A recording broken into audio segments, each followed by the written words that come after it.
हम परमेश्वर के वचन में से, चाहे वो पुराना नियम हो, चाहे वो नया नियम हो, चाहे वो आज्ञा हो या कोई भी परमेश्वर का वचन है, उसमें फेरबदल नहीं कर सकते हैं, उसको बदल नहीं सकते हैं। ये परमेश्वर ने स्पष्ट तरीके से अपनी आज्ञा दी। ये भी एक आज्ञा है कि कोई भी आज्ञा उसको निकाल नहीं सकते, उसको बदल नहीं सकते हैं।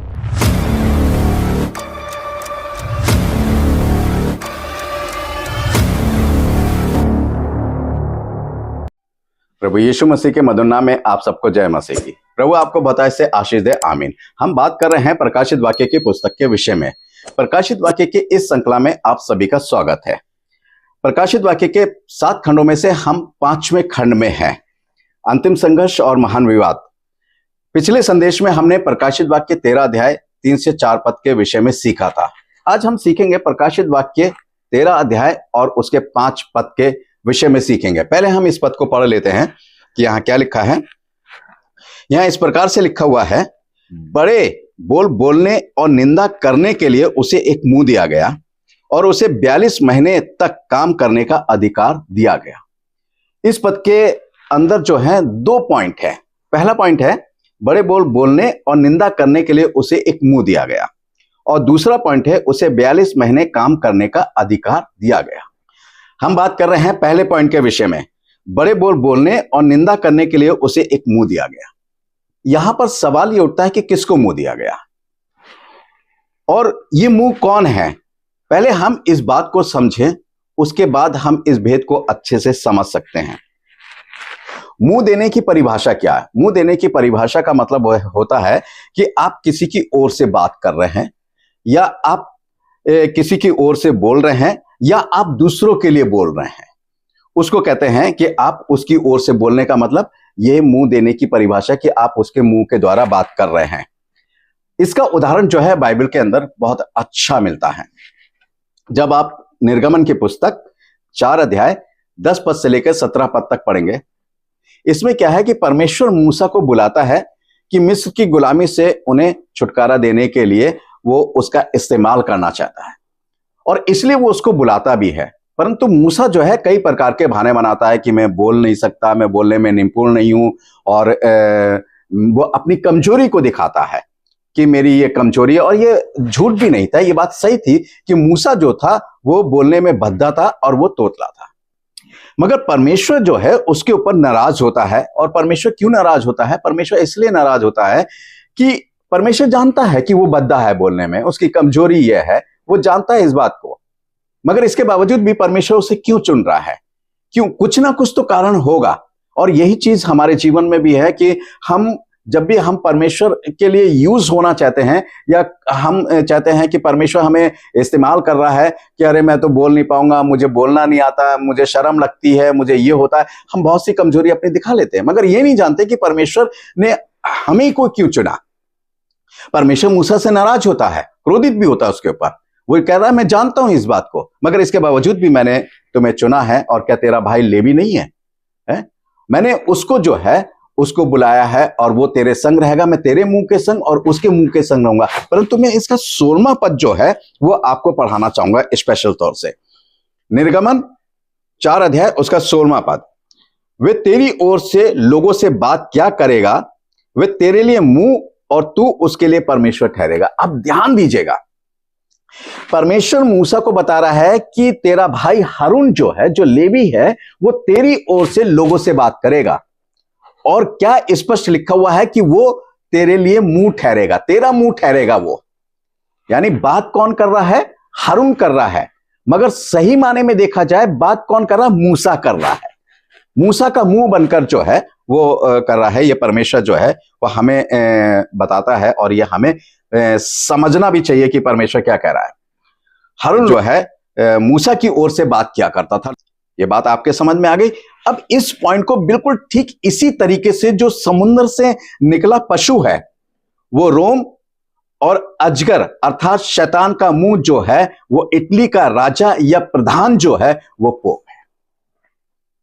ये पोप वो मुंह है। और कैसे हैं इस बारे में बहुत अच्छे से समझेंगे, मगर इस बात को और अच्छे से समझ लें। और आप जो है गिनती की पुस्तक 22 अध्याय और उसका 22 अध्याय, 23 अध्याय और 24 अध्याय को पढ़िएगा। यहां पर क्या है, राजा बालक ने जो है बिलाम को जो है इजरायलियों को श्राप देने के लिए बुलाया और क्या कहा, परमेश्वर का वचन इस बात को बताता है कि मेरी ओर से तू क्या कर, उन्हें श्राप दे, मेरी ओर से श्राप दे।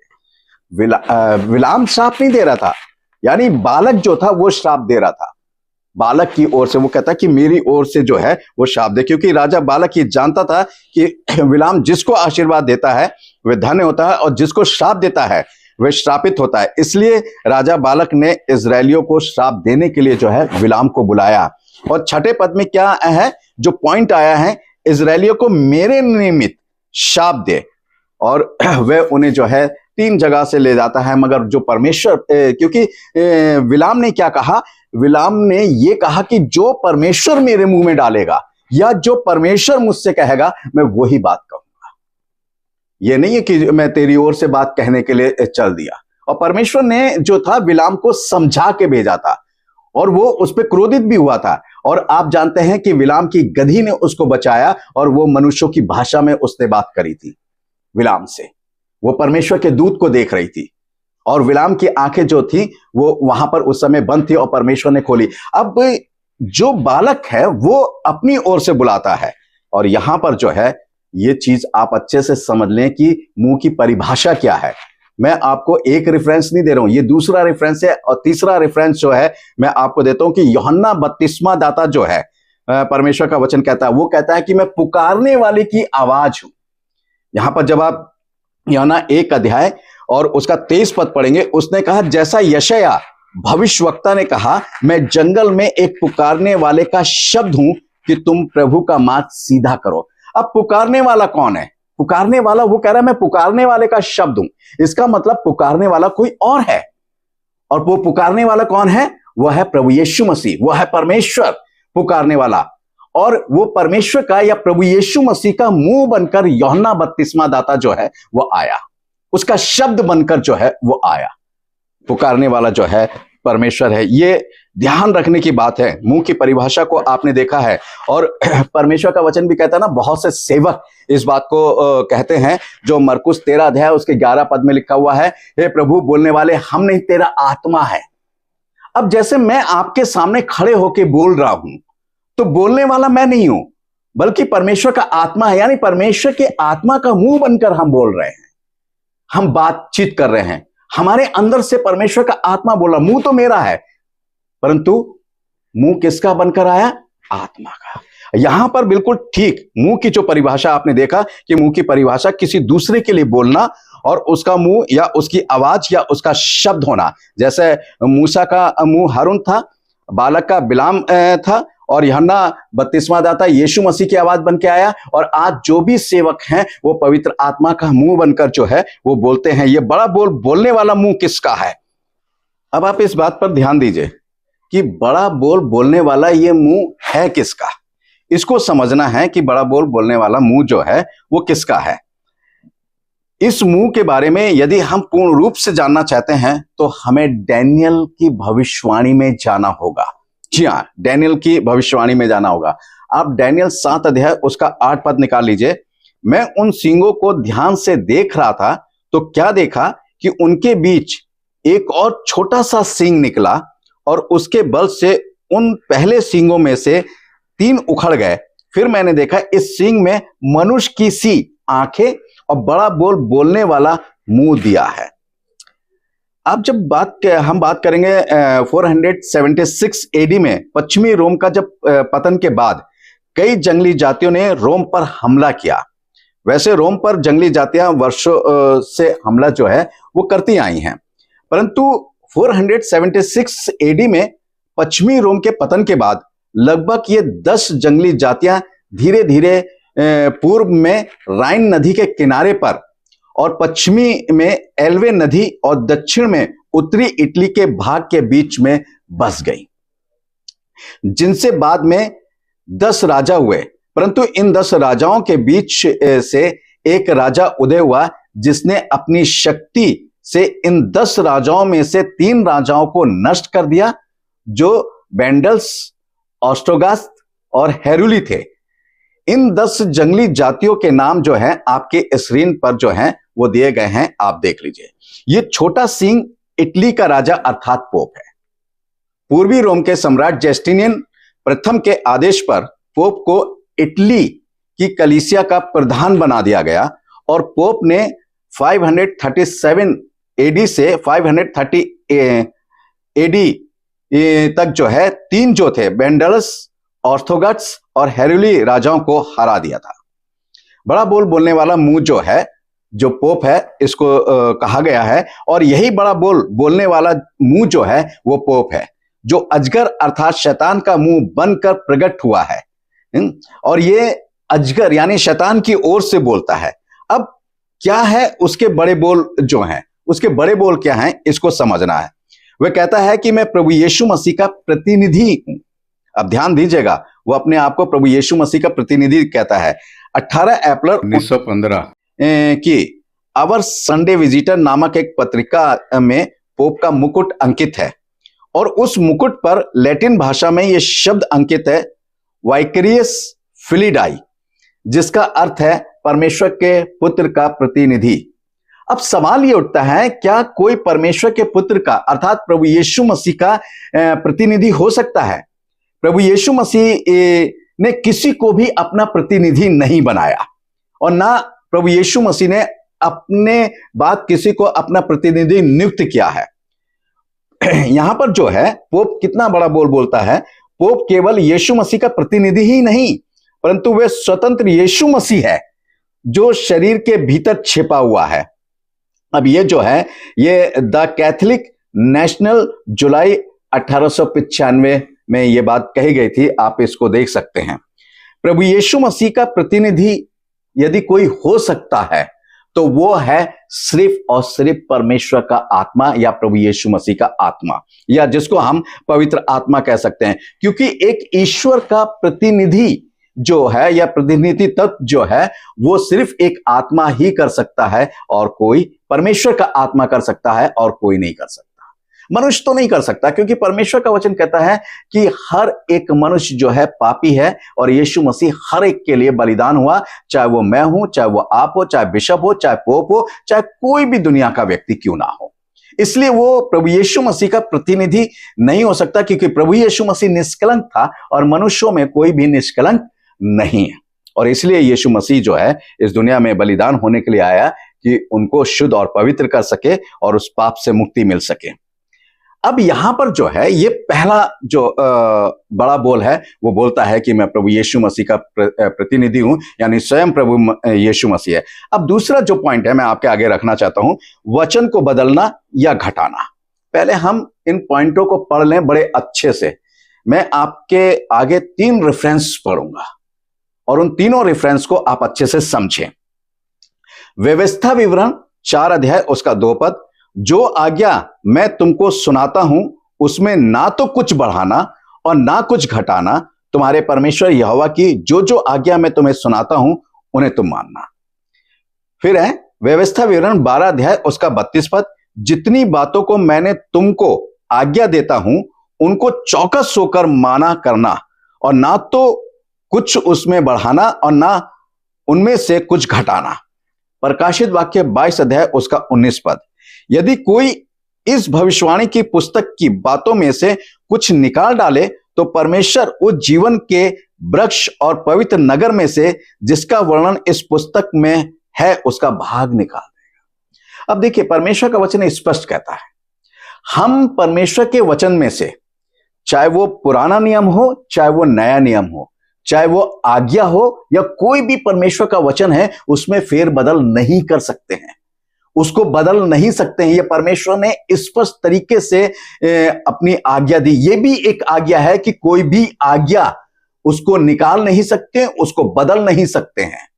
ये परमेश्वर का वचन जो है इस बात को बिल्कुल स्पष्ट तरीके से कह रहा है। आपने तीनों पद सुने। और भविष्यवाणी की पुस्तकों में से भी कुछ नहीं घटा बढ़ा सकते हैं। अगर आप निकालते हैं या आप घटाते हैं या आप बढ़ाते हैं तो आप परमेश्वर के विरोध में काम करते हैं। आप परमेश्वर के और परमेश्वर की निंदा करने वालों में आप शामिल हो जाते हैं। ये परमेश्वर के वचन में घटाना या निकालना या बढ़ाना जो है वो परमेश्वर की निंदा करना है। और पोप जो है इस तरीके से उसने परमेश्वर के वचन में से बहुत सी आज्ञाओं को निकाला, वचन को बदला है, और वो जो है परमेश्वर की निंदा करने वालों की सूची में खड़ा हो गया, और जो उसकी इन आज्ञाओं का पालन करते हैं वो सब परमेश्वर की निंदा करने वालों की सूची में जो है वो सम्मिलित होते हैं। अब कैथोलिक पोप के द्वारा जो है, कैथोलिक पोप के द्वारा 10 आज्ञाओं में से 10 आज्ञाएं हैं। आप देख लीजिएगा कि बाइबल है कैथोलिक की, चाहे कैथोलिक की हो चाहे प्रोटेस्टेंट की हो, 10 आज्ञाएं जो हैं वो आपके स्क्रीन के ऊपर हैं। निर्गमन 20 अध्याय 1 से 17 तक आप देख सकते हैं 10 आज्ञाएं। ये कैथोलिक बाइबल के अंदर भी बिल्कुल वैसे ही है। और उनकी कैटेकिज्म की जो किताब है उसमें 10 आज्ञाएं जो हैं बिल्कुल अलग हैं। अब सबसे पहला क्या है, निर्गमन 20 अध्याय 4 से 6 पद तक जब आप पढ़ेंगे तो वहां पर जो है वो दूसरी आज्ञा को उसने निकाल दिया। अब दूसरी आज्ञा क्या है? दूसरी आज्ञा जब आप पढ़ेंगे तो उसमें लिखा किसी भी प्रकार की मूर्ति बनाकर, चाहे वो आकाश में हो, चाहे वो समुद्र की हो, चाहे पृथ्वी पर, किसी की भी मूर्ति बनाकर आप उसकी सिजदा या आराधना नहीं करना। अब क्योंकि कैथोलिक समाज रोम है और इटली है, और इनमें जो है मरियम की, प्रभु यीशु मसीह की और बहुत से संतों की मूर्तियां बनाकर पूजा की जाती हैं, इसलिए उन्होंने अपनी बाइबल में से नहीं कह रहा हूं मैं, कैटेकिज्म की किताब में से उस दूसरी आज्ञा को निकाल दिया है। क्योंकि ये मूर्ति पूजा करते हैं, उन संतों की आराधना करते हैं मूर्ति बनाकर, और बहुत से लोगों को मूर्ति पूजक में सम्मिलित कर लेते हैं। जबकि परमेश्वर का वचन क्या कहता है? पहला यूहन्ना की पत्री 5 अध्याय उसका 21 पद, हे बालको अपने आप को मूर्तों से बचाए रखो। वो अपने लोगों को मूर्तों में डुबो दिया है। अब आप बताइए ये क्या चीज है? और यहां पर जो है परमेश्वर का वचन जो है किस तरीके से बता रहा है, और उसने जो है दूसरी आज्ञा को निकाल दिया। फिर उसने जो चौथी आज्ञा है सब्त के दिन की, उसको बदल दिया है, और जो 10वीं आज्ञा है उसके जो है 2 भाग कर दिए हैं। 10वीं आज्ञा के 2 भाग कर दिए हैं, क्योंकि जब दूसरी आज्ञा को उसने निकाल दिया तो नेचुरली बात है कि 9 आज्ञा रह गई। अब 10 आज्ञा को तो पूरा करना है। अब 10वीं आज्ञा को क्या है? जो 9वीं आज्ञा है कि तू अपने पड़ोसी की स्त्री का लालच ना करना। और इन्होंने जो 10वीं आज्ञा के जो भाग करे, अब इनकी जो कैटेकिज्म की किताब है उसमें जो है 9वीं आज्ञा जो है तू अपने पड़ोसी की स्त्री का लालच ना करना, और 10वीं जो आज्ञा इन्होंने करी है, जो इसका दूसरा भाग है 10वीं आज्ञा का, तू अपने पड़ोसी की वस्तु का लालच नहीं करना। ये दोनों बातें एक ही हैं कि 10वीं आज्ञा में कि किसी स्त्री का लालच नहीं करना, किसी की वस्तु का लालच नहीं करना, ये 10वीं आज्ञा, इसके 2 भाग करके इन्होंने 10 आज्ञा को पूरा कर दिया है। ये चीज है। अब हम बात करेंगे किस तरीके से जो है चौथी आज्ञा को बदला गया है। चौथी आज्ञा के बारे में जो है आप निर्गमन 20 अध्याय उसका 8 से 11 पद तक जब आप पढ़ेंगे तो उसके अंदर क्या लिखा हुआ है, परमेश्वर का वचन जो है वो कहता है। अब मैं आपको बता देना चाहता हूं कि ये कब इसका फेरबदल हुआ, फिर उनके जो स्टेटमेंट हैं वो भी आपको बताए जाएंगे। 7 मार्च 321 ईस्वी में कॉन्स्टेंटाइन मंडली के नेताओं के दबाव में आकर जो है प्रथम रविवार पालन घोषित किया गया। और क्या कहा गया? सब न्यायकर्ता और नगर निवासी तथा व्यापारी सूर्य के इस पवित्र दिन में अपने कार्यों से विश्राम लें। आप जो है इन संदेशों को या इनके लेख को जो है आप पढ़ सकते हैं। आपके स्क्रीन के ऊपर जो है मैं इन किताबों के या इनके संदेशों के नाम दे रहा हूं जो लिखे गए हैं। आप पढ़ सकते हैं, आप ढूंढ कर निकाल सकते हैं और आप पढ़ सकते हैं। फिर हम आते हैं 314 से लेकर 337 एडी तक, यानी पोप सिल्वेस्टर जो थे, पोप सिल्वेस्टर के द्वारा अन्य जातियों के इस उत्सव के दिन को प्रभु के दिन में घोषित करके माना जाने लगा। रोमी मंडली के नेताओं ने बाइबल के सब्त को यहूदियों का सरदा दिवस का नाम दिया, और जो लोग परमेश्वर की चौथी आज्ञा के अनुसार इस दिन का सम्मान करते रहेंगे उन्हें श्रापित कर दिया गया। पोप कौन होता है किसी को श्रापित करने वाला? या पोप कौन होता है परमेश्वर के दिन को बदलने वाला? जो कौन होता है? कैथोलिक कलीसिया और प्रोटेस्टेंट कलीसिया जो है सब्त के विषय में क्या कहती हैं, इसके बारे में उनके क्या स्टेटमेंट है, यह हम देखेंगे अगले भाग में। कि उनके क्या स्टेटमेंट हैं, और हम देखेंगे कि परमेश्वर का वचन जो है वो क्या कहता है। और इसके दूसरे भाग में जो है हम उनके स्टेटमेंटों को देखेंगे। तब तक के लिए प्रभु आपको आशीष दे। आमीन।